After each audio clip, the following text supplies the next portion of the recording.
Sir, taga na po kayo, magandang umaga. Daan lang. Yari yan. Ang malapit lang, kilometeryo.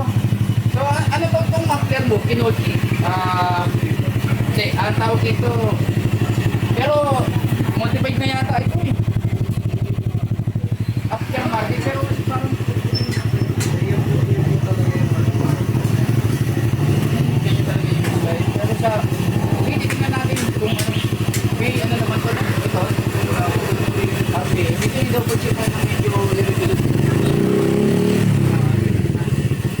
Hindi natin sigurado kung ano. Pero kung papaksak siya, wala namang operation niya, walang implementation. So, gawin natin, papalitan mo sa ng stock. Usapan ko yan. Ito ang silencer. Kasi kung binigyan mo talaga ng silencer yan, ibig sabihin, ginagawa mo. Sana naintindihan nyo yung sa ano ha. Okay. O sige. Ganun pa rin, may implementation tayo. Ito may guidance na tayo. Naglagay na rin Poco ha. Ayan. Standard ng, o sige, kahit na 2.5, i-revolution mo siya ng 2.5 speed. Sige. Diretso. Mapatak siya ng ano, may isang daan siya na ano. Ito, isakto mo lang na ano. Sige. Sige, diretso may throttle. Sige. Yan.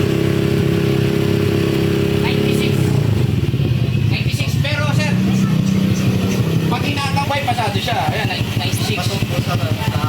Pasok siya sa ano. Pero kung para iwasabalan na rin sa ibang city o kaya ibang lalawigan, siyempre may mga pinupuntahan tayo. May tapos.